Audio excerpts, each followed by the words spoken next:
والصلاة والسلام على سيد الأنبياء والمرسلين وعلى آله وصحبه أجمعين ومن تبعهم بإحسان إلى يوم الدين. أما بعد، فقد قال الله سبحانه وتعالى: يعلم خائنة الأعين وما تخفي الصدور. اللہ تعالیٰ کے اسماء الحسنی کا سلسلہ چل رہا ہے. آج جس نام کو ہم ذکر کریں گے وہ ہے العلیم.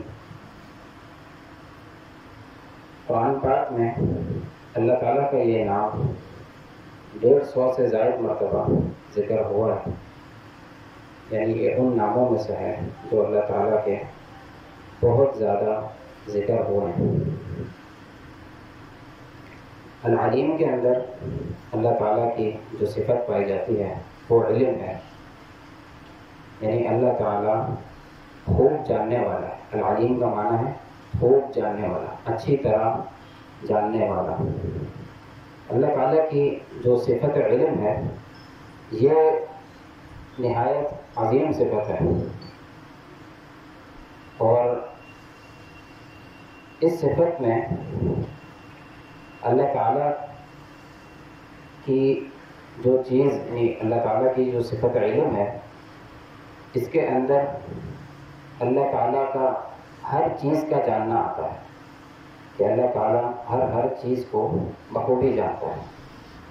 اس میں جو کچھ ماضی میں ہوا اللہ تعالیٰ اس کو بھی جانتا ہے، اور جو کچھ ہو رہا ہے اللہ تعالیٰ اس کو بھی جانتا ہے، اور جو کچھ ہوگا اللہ تعالیٰ اس کو پہلے سے جانتا ہے، اور جو کچھ نہیں ہوا اگر ہوتا تو کیسے ہوتا اللہ تعالیٰ اس کو بھی جانتا ہے. یہ جو آخری چیز ہے اس کی دلیل قرآن میں یہ آیت ہے: وَلَوْ رُدُّوا لَعَادُوا لِمَا نُهُوا عَنْهُ،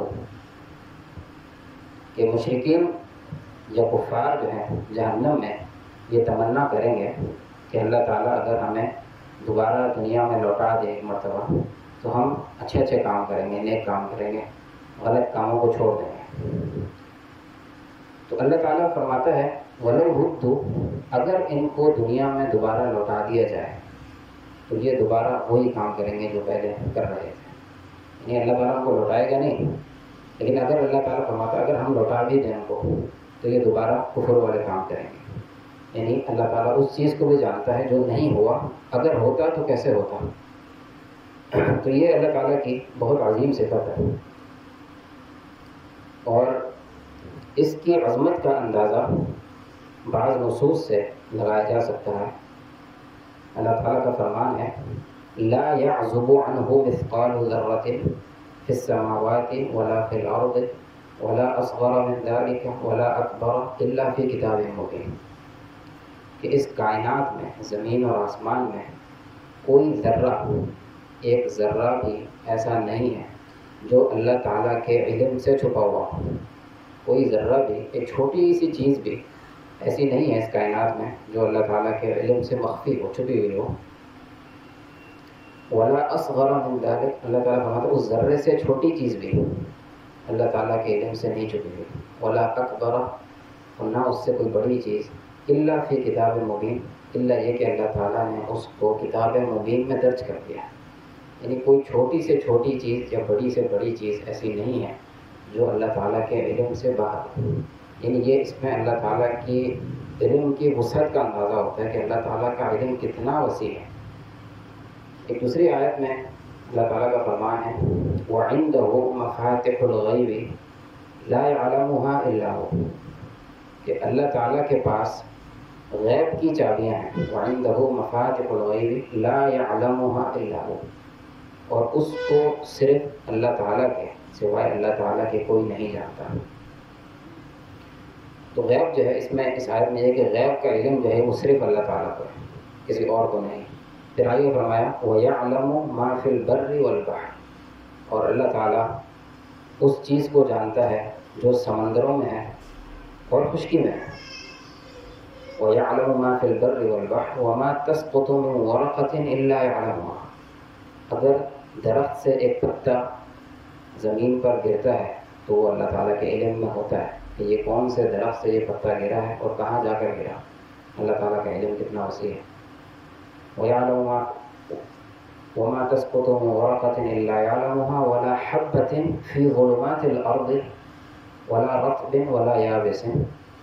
اور ایک دانہ جو زمین کے اندھیروں میں ہوتا ہے، ایک دانہ جو زمین کے اندھیروں میں ہوتا ہے وہ بھی اللہ تعالیٰ کے علم میں ہے.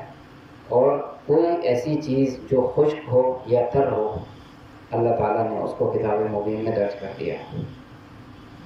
اور تیسری آیت میں اللہ تعالیٰ کا فرمان ہے وَيَعْلَمُ خَائِنَةَ الْأَعْيُنِ وَمَا تُخْفِي الصُّدُورُ، کہ اللہ تعالیٰ آنکھوں کی خیانت کو بھی جانتا ہے. اللہ تعالیٰ کا علم اتنا وسیع ہے کہ آنکھوں کی خیانت جو ہے اس کو بھی جانتا ہے. وَمَا تُخْفِي الصُّدُورُ، اور جو سینوں میں باتیں پوشیدہ ہیں، چھپی ہوئی ہیں اور انسان نے کسی کو بتائی نہیں ہے، صرف انسان کے دل میں خیال آیا، اللہ تعالیٰ اس کو بھی جانتا ہے. تو یہ ان آیات سے اللہ تعالیٰ کے علم کی وسعت کا اندازہ ہوتا ہے کہ اللہ تعالیٰ کا علم کتنا وسیع ہے اور ہر چیز پر اللہ تعالیٰ کا علم محیط ہے. کوئی چیز ایسی نہیں ہے جو اللہ کے علم سے باہر ہو. اور انسان کو اللہ تعالیٰ نے علم دیا، لیکن انسان کو جو علم دیا گیا ہے وہ بہت تھوڑا سا ہے، بہت تھوڑا سا ہے. حضرت موسیٰ علیہ السلام کا قصہ ہے جو حضرت خضر علیہ السلام کے ساتھ پیش آیا تھا کہ جب وہ ان سے ملاقات ہوئی حضرت موسیٰ علیہ السلام کی حضرت خضر سے، تو اس ملاقات میں وہ کشتی میں جا رہے تھے تو انہوں نے سفر کے دوران دیکھا کہ ایک چڑیا جو ہے وہ سمندر میں آئی اور ایک یا دو قطرے لے کر اڑ گئی. تو حضرت خضر نے موسیٰ علیہ السلام سے کہا کہ اللہ تعالیٰ نے مجھے ایک علم دیا ہے، اللہ تعالیٰ نے مجھے علم دیا ہے اور وہ علم تمہیں نہیں دیا. اللہ تعالیٰ نے مجھے خاص کر کے وہ علم دیا اور اللہ تعالیٰ نے تمہیں بھی ایک علم دیا ہے جو مجھے نہیں دیا. حضرت خضر نے موسیٰ علیہ السلام سے کہا. اور پھر کیا فرمایا کہ میرا اور تمہارا علم دونوں کو اگر جمع کر لیں تو وہ اللہ تعالیٰ کے علم کے آگے ایسے ہے، یعنی میرے اور تمہارے علم نے اللہ تعالیٰ کے علم سے صرف اتنی کمی کی ہے جتنی اس چڑیا نے سمندر کے پانی سے کی ہے. سمندر کے پانی سے چڑیا ایک جو قطرہ اٹھا کے لے کے گئی ہے تو سمندر کے پانی میں کتنی کمی آئی ہے، تو اتنی ہی کمی اللہ تعالیٰ کے علم سے ہم دونوں نے کی ہے. کیونکہ اللہ تعالیٰ نے مجھے بھی علم دیا ہے، تمہیں بھی علم دیا ہے، لیکن اللہ تعالیٰ کے علم کے مقابلے میں اس کی کوئی حیثیت نہیں ہے بالکل. لیکن پوری کائنات کا علم بھی اگر جمع کر لیں تو وہ اللہ تعالیٰ کے علم کے آگے یہی حیثیت ہے اس کی. تو اسے اللہ تعالیٰ کی علم کی وسعت کا اندازہ ہوتا ہے. اللہ تعالیٰ کی جو صفت علم ہے اس کا ہمارے ایمان پر کیا اثر ہے، کیا تعلق ہے. سب سے پہلی چیز یہ صفت اللہ تعالیٰ کی انسان کے دل میں اللہ تعالیٰ کا ڈر اور خوف پیدا کرتی ہے. وہ کس طرح کہ جب انسان کو اس بات کا علم ہو کہ اللہ تعالیٰ ہر چیز سے واقف ہے، ہر چیز کو جانتا ہے، چاہے وہ چھوٹی ہو بڑی ہو. اور میری اللہ تعالیٰ آنکھوں کی خیانت کو بھی جانتا ہے. آنکھوں کی خیانت کس طرح ہوتی ہے کہ انسان یہ دیکھے کہ کوئی مجھے دیکھ نہیں رہا اور چپکے سے وہ کوئی کام کر لے یا کوئی ایسی چیز کوئی حرکت کر لے، کوئی آنکھوں سے ایسی چیز دیکھ لے اور اس کو یہ معلوم ہو کہ کوئی مجھے نہیں دیکھ رہا، تو یہ آنکھوں کی خیانت ہے. تو اللہ تعالیٰ آنکھوں کی خیانت کو بھی جانتا ہے اور میرے دل میں جو وسوسے آتے ہیں، جو باتیں آتی ہیں، جو خیالات آتے ہیں، جو میں دل میں منصوبے بناتا ہوں، اللہ تعالیٰ ان کو بھی جانتا ہے. اور اگر میں کسی کو دھوکہ دیتا ہوں اللہ تعالیٰ اس کو بھی جانتا ہے. جس کو دھوکہ دے رہا ہوں اس کو نہیں پتا، لیکن اللہ تعالیٰ کو معلوم ہے کہ آپ اس کو دھوکہ دے رہے ہیں. تو یہ جو صفت علم ہے انسان کے دل میں اللہ تعالیٰ کا ڈر پیدا کرتی ہے کہ اللہ تعالیٰ ہر چیز سے میرے واقف. دوسرا جو اثر ہے وہ یہ ہے کہ انسان اللہ تعالیٰ کے احکامات کے آگے تسلیم کرتا ہے. یعنی جب انسان کو اس بات کا علم ہو کہ اللہ تعالیٰ ہر چیز کو جانتا ہے تو اللہ تعالیٰ کے جو احکامات ہیں، اللہ تعالیٰ نے جو شریعت نازل کی ہے وہ اللہ تعالیٰ نے کامل علم کے ساتھ نازل کی ہے. اس میں کوئی چیز ایسی نہیں ہے جو غلط ہو یا اس میں شک کی گنجائش ہو یا اس پر اعتراض کی گنجائش ہو. یعنی جس ہستی کے پاس، جس ذات کے پاس ہر چیز کا علم ہو تو اس کی بات کتنی اتھینٹک ہوگی، بالکل اتھینٹک، کیونکہ اس کو ہر چیز کا علم ہے تو بالکل 100% درست بات ہے اس کی، تو اس بات میں شک کی گنجائش ہی نہیں ہے اور اس بات پر اعتراض کی بھی کوئی گنجائش نہیں ہے، کیونکہ اللہ تعالیٰ علیم ہے۔ تو یہ صفت جو ہے اللہ تعالیٰ کی، یہ انسان میں یہ چیز پیدا کرتی ہے کہ اللہ تعالیٰ کے احکامات کے آگے اپنے آپ کو جھکا دے، اپنے آپ کو سرنڈر کر دے، کیونکہ اللہ تعالیٰ کو ہر چیز کا علم ہے۔ اور میرے ذہن میں جو اعتراض پیدا ہو رہا ہے اس کو اپنی کمی کی طرف لوٹائے کہ یہ جو اعتراض ہے یا جو میرے ذہن میں سوال ہے یہ میری کم علمی کی وجہ سے ہو سکتا ہے۔ اللہ تعالیٰ کے حکم میں کوئی کمی نہیں ہے، اللہ تعالیٰ کا حکم جو ہے وہ پورا ہے۔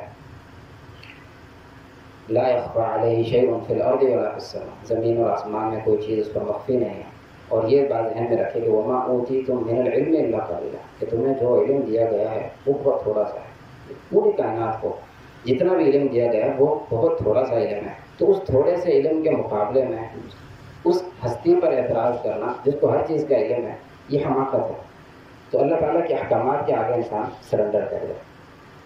اور تیسری چیز یہ کہ اللہ تعالیٰ کے جو فیصلے ہیں انسان کی حق میں، انسان کی ذات سے متعلق جو بھی فیصلے ہیں انسان اس پر راضی رہے، کیونکہ اللہ تعالیٰ کو ہر چیز کا علم ہے، کیا چیز میرے حق میں بہتر ہے اور کیا چیز میرے حق میں بہتر نہیں ہے، اللہ تعالیٰ کو علم ہے۔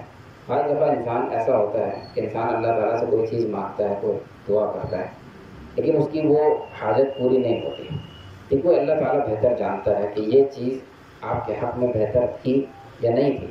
تو اللہ تعالیٰ نے آپ کو اگر وہ نہیں دی تو انسان اس بات کو جان لے کہ اللہ تعالیٰ میرے بارے میں مجھ سے اچھا جانتا ہے، اور اللہ تعالیٰ کا جو بھی فیصلہ ہے وہ بالکل درست ہے، بالکل خیر پر مبنی ہے، اس میں کوئی شر نہیں۔